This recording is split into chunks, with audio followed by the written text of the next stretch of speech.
Texas Stream Team at the Meadow Center for Water and the Environment at Texas State University has partnered with the Nueces River Authority to train citizen scientists to evaluate riparian health along streams and rivers. The remarkable Riparian Field Guide provides the bullseye evaluation tool as a way to evaluate riparian areas for their function and to identify activities that may be hindering the natural riparian recovery process. This video training consists of 2 segments. The first segment, What is Riparian?, introduces the components of physical function in a riparian area and builds understanding about conditions that can hinder function and keep riparian areas dysfunctional. The second segment, Learning to See the Bullseye, introduces the Bullseye Riparian Health Evaluation Tool for citizen scientists, landowners, and land managers. The evaluation protocol can lead to the identification of activities or conditions that may be hindering riparian recovery. Texas Stream Team citizen scientists are encouraged to use the Riparian Bullseye to evaluate the riparian health of their assigned water quality monitoring site 1 to 2 times per year, and to submit the results along with photo point images to Texas Stream Team. Consistent notation of your observations combined with the photos collected over time are key to monitoring riparian health.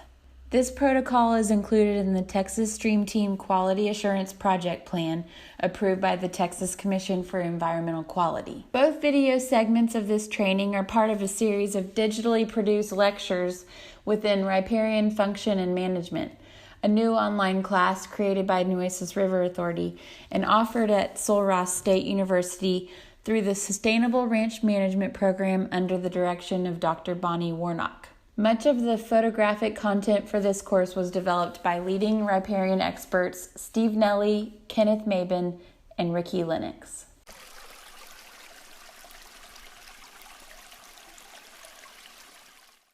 This is a term that has just come into common usage in Texas in the past 10 to 15 years, even among land management professionals. A riparian area or zone is the part of the landscape that flanks rivers and streams, shown in blue on this picture. It does not include the channel or the water. It's the land that lies between the drier uplands and the wetted channel. The riparian area pictured here lies along the Concho River near San Angelo and can easily be distinguished as the greener, more lush area, in contrast to the less green uplands. It's the ribbon of land that follows and interacts with the waterway. The riparian areas include the stream bank, a floodplain, and all things within that area: plants, soil, logs, organic debris, and such. Areas adjoining lakes and reservoirs are also considered riparian, and when they are large and saturated, they are often referred to as wetlands. We use the term lentic for water bodies that contain standing water. This course will focus mainly on riparian areas that lie near running water, known as lotic water bodies. In a greener overall landscape, the riparian area may not stand out so boldly. This riparian area can be delineated by the presence of plant types. Riparian plants have some special characteristics, and you can begin reading about them in your remarkable Riparian Field Guide. On the Rio Grande Plain, riparian areas often contain some of the same vegetation that you might find in the uplands. Mesquite and huisache, both classified as UPL or upland plants, are common, but they're also sometimes found growing in close proximity to riparian grasses and sedges. In this flatter country, streams can become braided with multiple channels. The riparian area along the Nueces in McMullen County, near Tilden, is most easily identified by the presence of flood debris as evidence of recent flooding or inundation.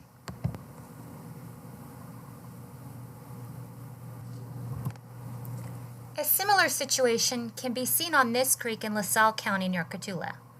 The bright green plants here are spiny aster and eastern gamma, both facultative riparian grasses, which are able to thrive in both wet and dry conditions. These, combined with evidence of inundation by floodwater, are clues to identifying this riparian area.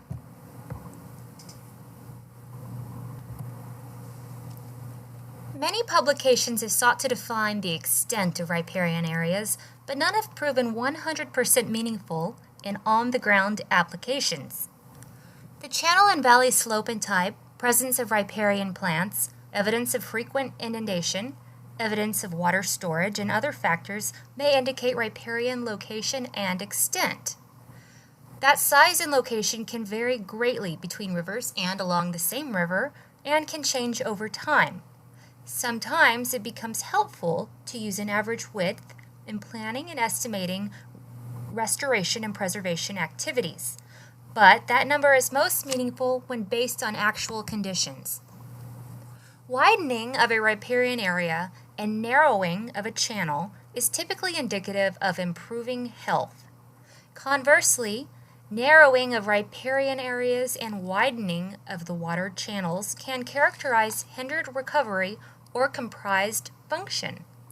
Management practices can influence riparian area size, as well as functional condition.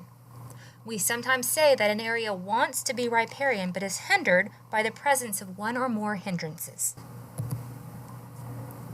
Along coastal creeks and in areas of tidal influence, riparian areas can be very wide.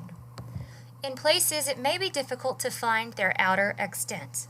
Coastal areas may contain both lentic and lotic watercourses, and the land flanking them may be equally referred to as wetland or riparian. Riparian areas also exist in cities and can be found along urban drainage ways. The width of urban riparian areas is often said to be a certain number of feet wide, but this is for convenience in planning. A riparian area, even in an urban setting, will be as wide as it can be, depending on the landscape being drained. And for the services they provide, we want riparian areas to be as wide as possible. To determine extent of existing riparian areas and to identify opportunities for the expansion, one must spend time on that creek or river.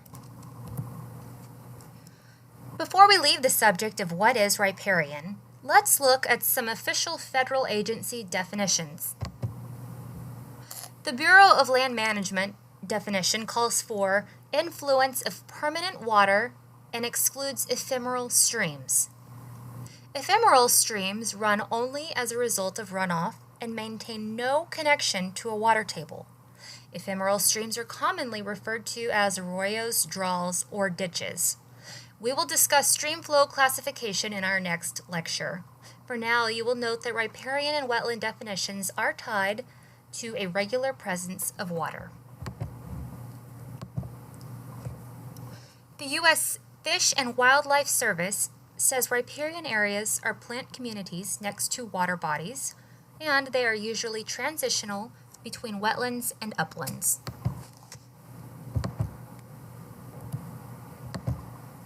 The U.S. Forest Service says riparian areas are 100 feet from a perennial stream. The U.S. Department of Agriculture says they are ecosystems along a watercourse, influenced by free or unbound water. All of these definitions seem to have been created for a purpose, either programmatic or regulatory, and are not entirely meaningful in managing riparian land for functional conditions. We have a big state in Texas. About 168 million acres are contained with the state's boundary. This vast landscape is drained by creeks and rivers of many sizes and shapes. The tiny blue lines shown on this map illustrate a kind of vascular system, a set of natural drainways that transport and deliver water and sediments to larger and larger streams, and eventually to Coastal Bay or Gulf of Mexico. Lots of life, almost all life, depends on this system. In Texas, the water and sediment is delivered by more than 11,000 named streams and many more unnamed tributaries.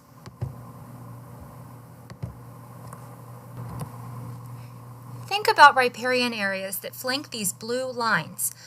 They are a small piece of the overall landscape. Most of the land in Texas is upland. Most of the land and natural resource management efforts in Texas have been focused on the upland landscape. The tiny riparian landscape has been mostly ignored. It has been the stepchild, so to speak, of resource management programs and the sacrifice area of many agricultural operations. According to the National Research Council, the percentage of riparian and riparian-related publications and citations within a nationwide literature search reveals a steep increase in recent years. The last 3 decades show an exceptional trend toward increased research activity on a wide variety of riparian topics. These trends imply that many current natural resource managers, elected officials, and the general public acquired their educational backgrounds during a period when riparian issues, functions, and values were likely never mentioned or discussed, much less emphasized. Even in today's era of general environmental awareness, educational programs have been slow to incorporate subject matter that addresses the importance of riparian areas or how they work. Now, in Texas, we are realizing, as most other western states have, that riparian areas, despite their small size, are responsible for providing a disproportional set of important water benefits, and that they have been mostly misunderstood. Riparian conditions directly influence water quality and quantity, and area critical to health of a stream. Management decisions that directly influence riparian health areas are extremely influential in this regard. Based on the 1% estimate, there may be about 1.6 million acres of riparian land in Texas, a size you can really wrap your mind around, making riparian areas a good place to focus limited resources to produce water-related benefits. Regardless of how it's defined, people have always known that riparian areas were special. This is evidenced in Texas by the early survey plats designed along creeks and rivers. The early surveyors traced creeks and rivers in platting land in much of Texas. The official form for recording a survey called for the location situated on the waters of a named river or citing the tributary to a named river. These early plats recognized riparian function and stream morphology in calling for boundaries defined by the meanders of a stream. In the early 1900s, land ownership began to become oriented along railroads and streets instead of rivers. This created a new set of values and a different community focus. However, we are now seeing this paradigm shift back. There has been a resurgence in the appreciation of values associated with running water. This is evidenced by real estate advertisements of the day marketing live water and subdivision plats that assign higher values to lands closest to the water. Texas cities are also experiencing growth in creekfront developments. Shoal Creek restoration and development in Austin is attracting billions of dollars in investments around a restored and functional riparian area. The project is designed to buffer floodwater runoff and become a host to lush natural surroundings in the midst of high-density urban development. Creek and river-focused urban events, focus groups, adopt-a-creek groups, watershed councils, etc., they all indicate some of the new riparian focus. Follow the money in Texas cities and you'll find it leading to restored functional riparian areas.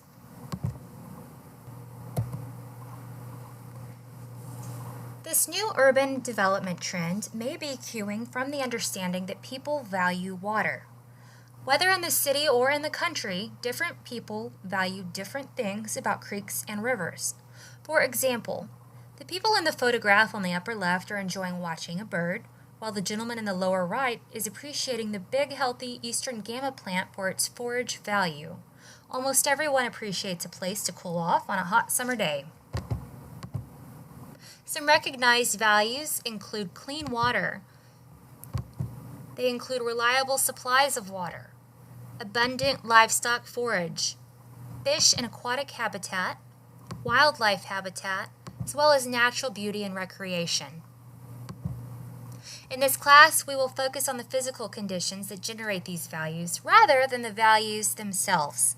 So for now, let's set these aside along with our existing paradigms and start a fresh approach to riparian understanding.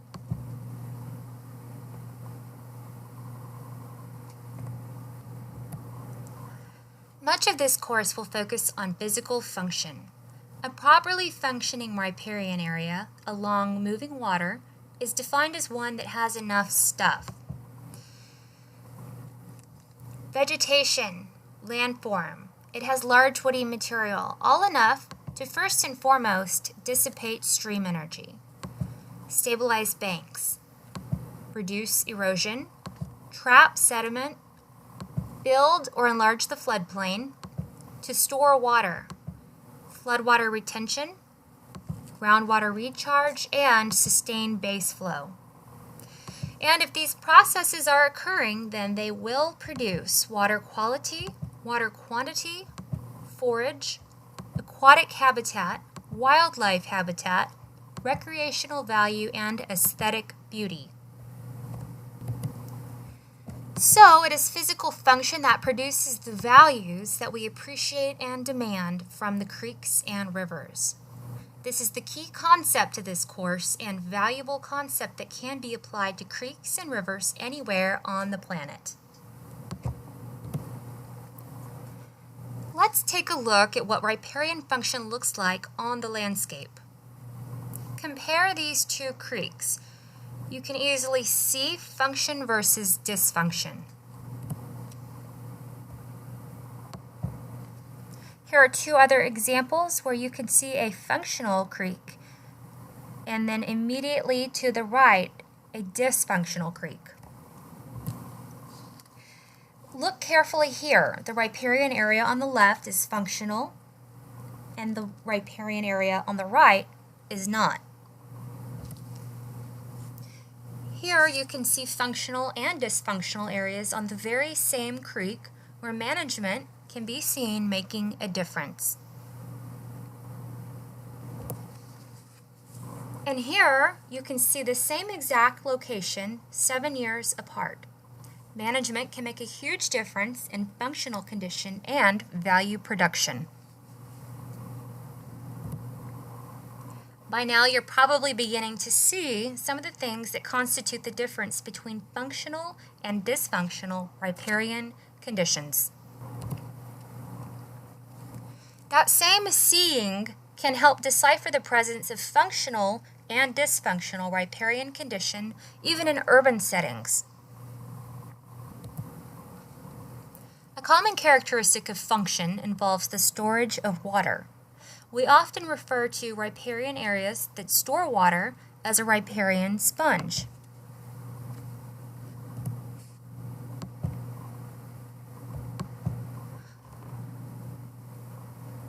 A riparian sponge holds water and it releases it very slowly. When the sponge is absent, it's often because there is not a functional condition. There is not enough stuff. There's not enough stuff to first and foremost dissipate stream energy. So water runs off and down the stream faster, taking with it the essential fine organic rich particles that could be trapped in the riparian area, which would help hold and store the water.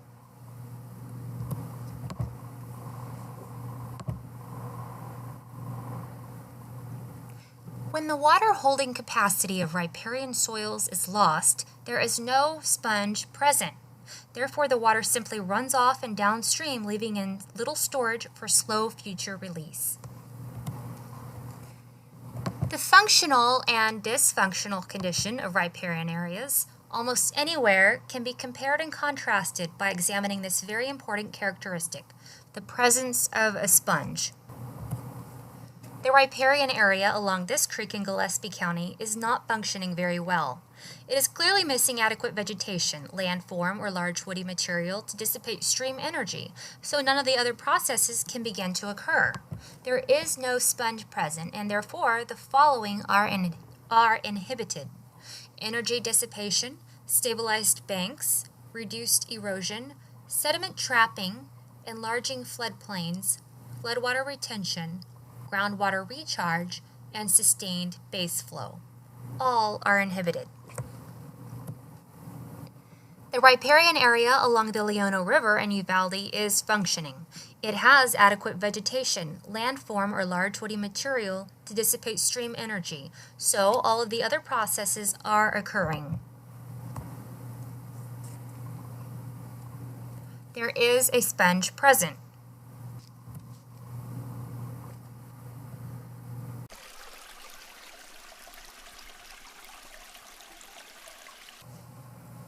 In this lesson, we'll begin training our eyes to see the riparian areas for their function. With an eye for function, it becomes easier to recognize poor health and to identify the activities that may be hindering riparian recovery. The Riparian Bullseye, an evaluation tool, uses 10 key indicators to plot health on a target. Learning to see in this way can help to inform decision-making in the favor of riparian function and all the values that it can deliver. These three areas are functioning quite well.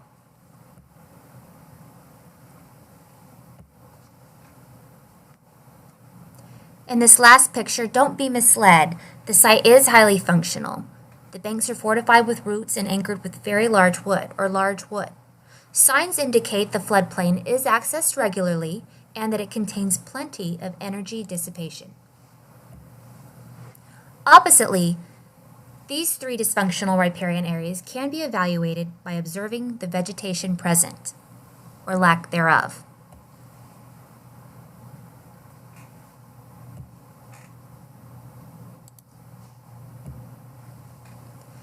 A hindrance is any activity or situation that interferes with natural riparian recovery and a healthy function, usually the result of human or animal activity. Hindrances can be identified through close observation of the riparian vegetation.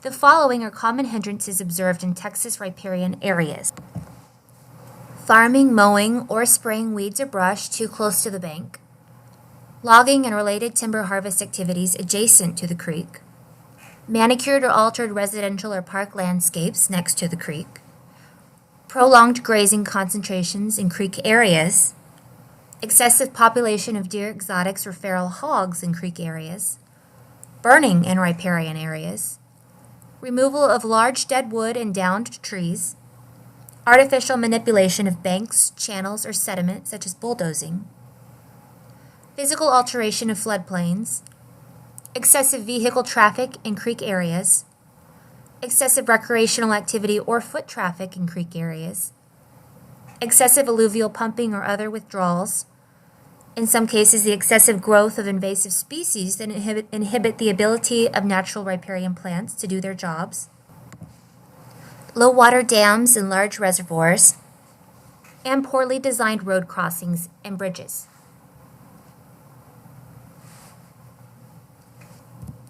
Using the Riparian Bullseye evaluation found in the back of your Remarkable Riparian Field Guide, you can develop your eyes to see riparian areas for their function, and you can identify activities that may be hindering the natural riparian recovery process.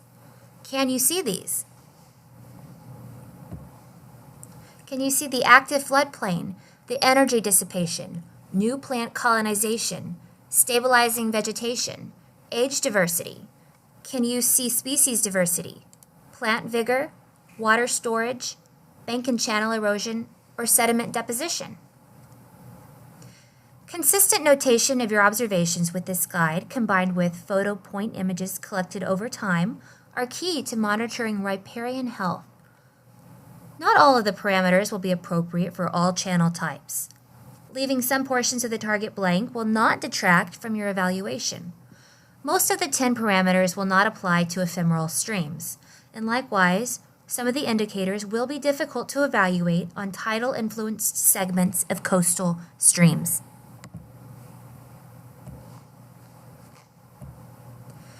The bullseye area in the center of the target represents optimal function. The middle ring of the target represents an at-risk condition, a kind of riparian health danger zone. and the outermost ring of the target represents dysfunction. To register your observations, you need to fill in the dots for the appropriate zone of each of the 10 indicators. Again, the inner zone, or the bullseye area in the center of the target, represents optimal function.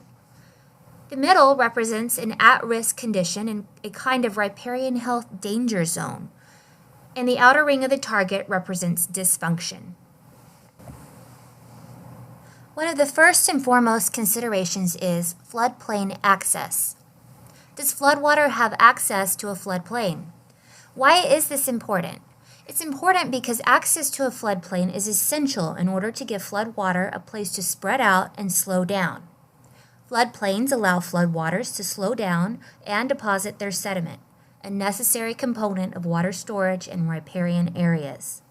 Organic matter, contained in most flood sediment, is known to increase the water-holding capacity of soils, sands, and gravels.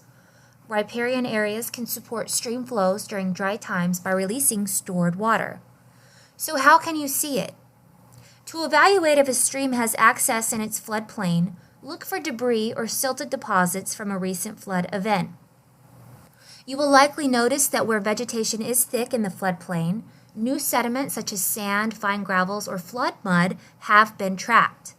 Look closely at that sediment and you may find pieces of leaves, tree bark, seed holes, and other tiny bits of organic matter. To identify those would be ideal. You would hit the bullseye.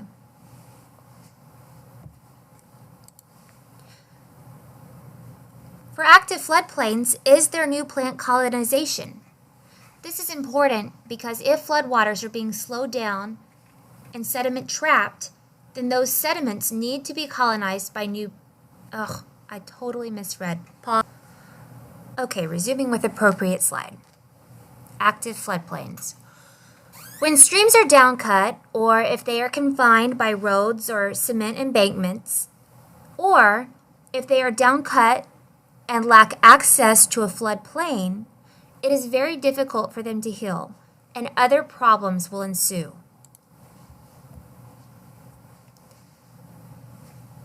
For energy dissipation, ask yourself, is there enough present? This is important because floodwaters carry a lot of energy. If enough vegetation, rocks, or large dead wood are present, then floodwaters will be slowed down and their energy will be dissipated or spread out across the rough surfaces of these items. Slowing water down and dissipating energy is essential for healthy functioning riparian systems. So how can you see it? Just look for an unkept array of natural stuff. If the riparian area is open and park-like, then it's probably lacking in energy dissipation. For new plant colonization, is there enough of it? This is important because if floodwaters are being slowed down and sediment trapped, then those sediments need to be colonized by new plants in order to become stabilized and incorporated into the floodplain. This eventually will add to the water storage capacity. To see this, look for new young plants or runners from existing plants growing on newly deposited sediment. This may be most apparent on a point bar where new sediment may have been dropped at the edge of the channel.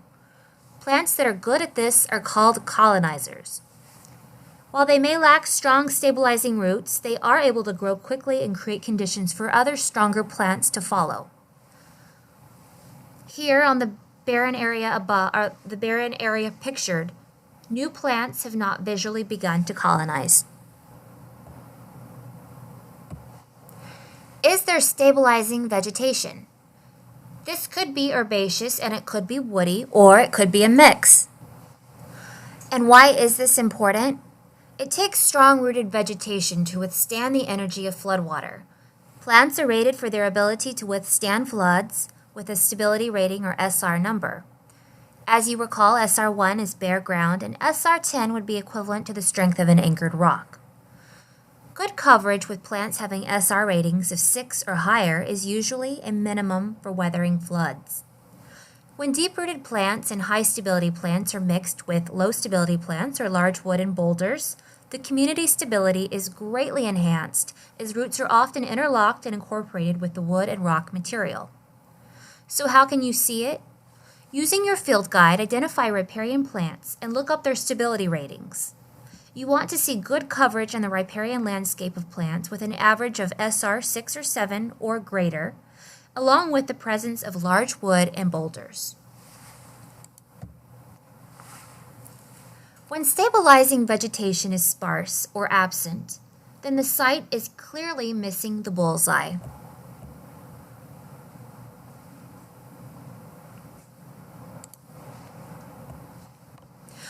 Are there plants of a variety of ages present? Why is this important? Well, age diversity of riparian plants is an indicator of health. Plants of different ages can help provide stability during fluctuations in flow and climatic conditions. The presence of both young and old palatable plants can indicate that past and present grazing and browsing have not hindered function.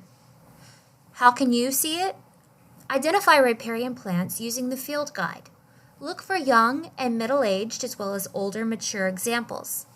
The image here shows age diversity as well as a lack of diversity. It does also in this image. Can you see it?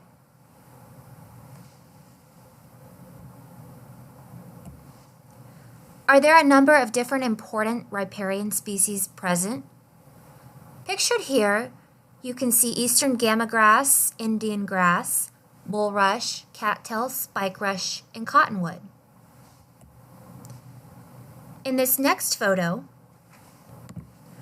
you can see bald cypress, Mexican ash, cedar elm, pecan, red mulberry, box elder maple, and roughleaf dogwood. Why is this important? In nature, diversity contributes to system stability and resilience. This is also true in riparian systems where the diversity of riparian plant species can help lead to better functional conditions.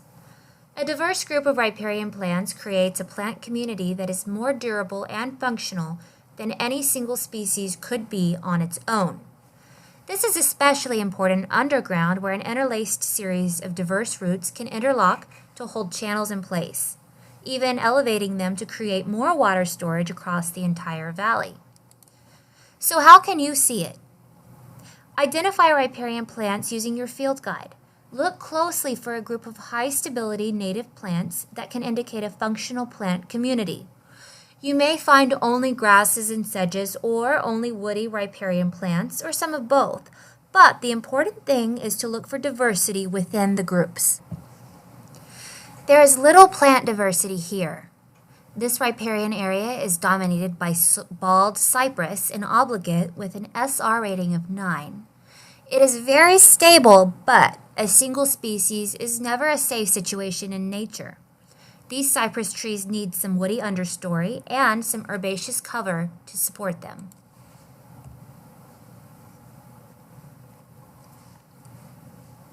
Many of the plants shown in these images are palatable grazing and browsing species, yet there are no signs that vigor is impaired by humans or animals.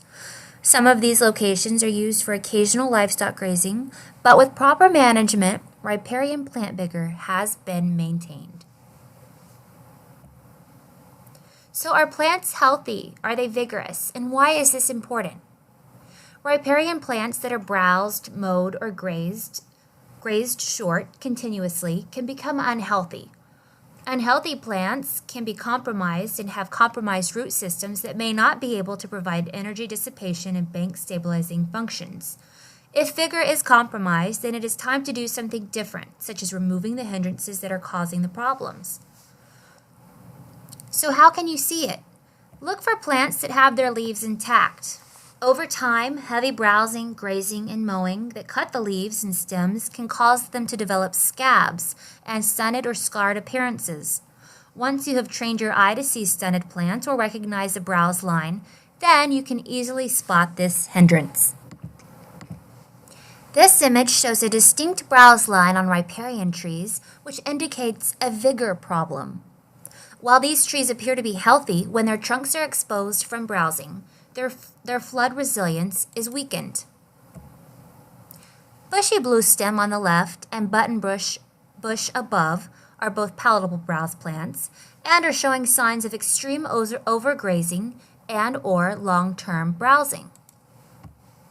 Riparian grasses in this image are vigorous on one bank, yet the opposite bank is impaired by mowing and weed eating. So are there signs of water storage in banks and floodplains? And why is that important? Well, one of the important services maintained by riparian areas is the storage of water out of sight, below ground, or within the banks for release to the stream during dry times. Water storage capacity is influenced by the volume of organic matter within soils and can be indicated by the presence of water-loving plant species. A plant's wetland indicator status can tell you if the water is regularly present below the ground where it's growing. How can you see this? Use your field guide.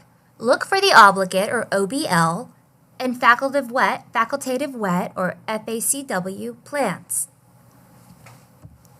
This photo here indicates no or extremely poor water storage.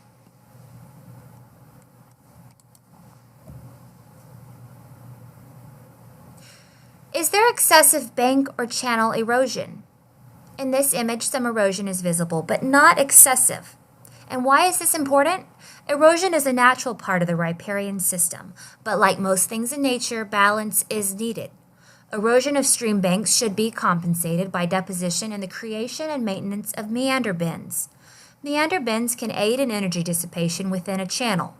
The more crooked a stream becomes, the lower the gradient or the flatter the slope.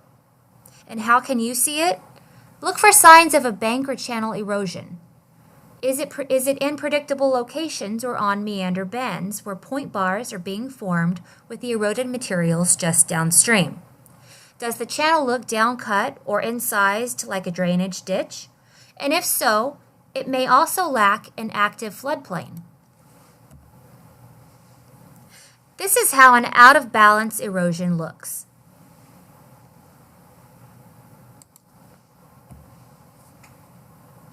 Is sediment being deposited in a balanced way?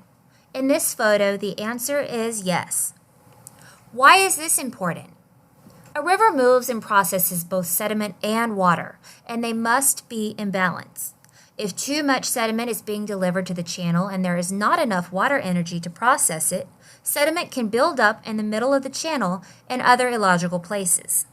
When water and sediment are in balance, sediments are deposited on point bars and contribute to the natural meander pattern of a waterway. Just recall the principles of Lane's balance on page 8 of your remarkable riparian field guide. So how can you see this? If heaps and piles of sediment build up in the channel, or if mounds of sediment are being trapped behind a structure with unnatural erosion below, then these are signs that sediment is not being processed and the stream is not in balance. These images show heaps and mounds of sediments in illogical places.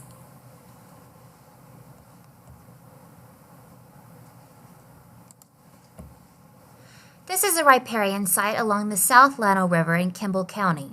10 years ago, the site was a large, naked gravel bar, but it is recovering nicely and slow now. The wide, well-vegetated floodplain has caught enough fine sediment to sustain good plant growth.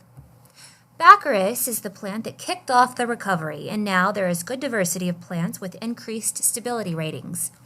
The site still lacks strong coverage of switchgrass, emery sedge, and eastern gamagrass, and while they are present, they are not yet dominant. Look closely and you can identify the distinct water storage zones by the plants growing here. The obligate plants are mostly at the water's edge, and the bushy blue stem of fac wet plant can be seen in the next zone. Facultative plants like baccharis and sycamore are seen higher up on the floodplain. This photo indicates a recovering gravel bar and a narrowing channel. Here is an observation of the same photo using the riparian bullseye evaluation. Note how the 10 indicators are assessed and marked appropriately on the target. First of all, the floodplain is clearly defined and accessible. If you look closely at it, you can see bits of flood debris. It's the inner zone, the bullseye. Only in some energy dissipation along the bank and in the channel, but abundant energy dissipation in the floodplain would be inner zone bullseye. Abundant colonization of fresh sediment like water willow and spike rush would be inner zone bullseye. With some gaps in coverage of stabilizing plant communities, which are not well enough established yet, would be the mid-zone at risk. Abundant reproduction of woody plants like baccharis and sycamore, or grasses and sedges like spike rush and bushy bluestem would be the inner zone or bullseye.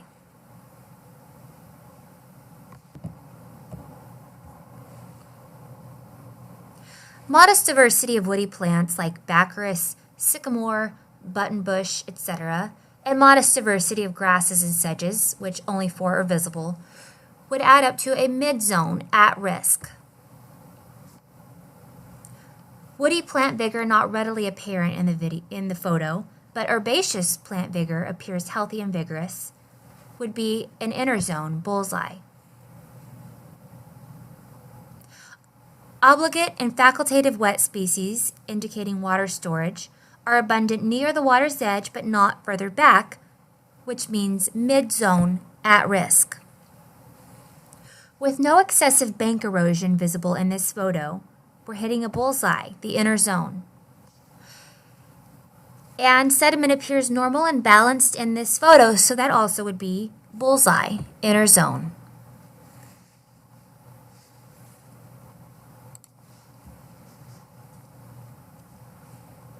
For riparian function and water quality connections, the quality of water in our rivers and streams can be influenced either positively by healthy riparian function or negatively by the presence of one or more hindrances. The information here explains how 7 common water quality parameters are connected to good riparian function. With bacteria, E. coli is a type of bacteria found in the large intestines of warm-blooded water animals that can cause severe illness to humans if ingested. E. coli is an indicator that disease-causing organisms may be present in the water. When rainfall runs off over the land, it can carry bacteria into streams. Riparian vegetation can slow and filter runoff water before it reaches a stream, causing sediment with bacteria particles attached to settle out and be deposited on the banks. Microorganisms in riparian soil can destroy harmful bacteria as a part of the soil food web. Second, you have total suspended solids, or TSS. These are a measure of materials or particles, like soil and minerals, that are suspended in the water and can be trapped by a filter. Riparian vegetation helps to slow runoff and allows for solids to settle out before entering the stream. Third are dissolved oxygen, or DO. These are very vital to almost all aquatic life. Oxygen levels in water vary throughout the day and the seasons and are determined by many factors such as temperature, flow, aquatic plants, dissolved or suspended solids, altitude, and human activities. Riparian vegetation helps to maintain healthy oxygen levels needed for aquatic life. Fourth is temperature. Temperature is the controlling factor for the life cycle of aquatic life. It is influenced by the time of day, seasonal shade, water depth, flow rate, and altitude. Riparian vegetation, especially tall trees, can help to shade streams and to regulate fluctuations in water temperature so to maintain healthy fish habitat. Narrow meandering channels don't get as hot or cold as shallow, flat, and straightened ones. Sixth is clarity. Clarity of water is a measure of how far light can travel through it.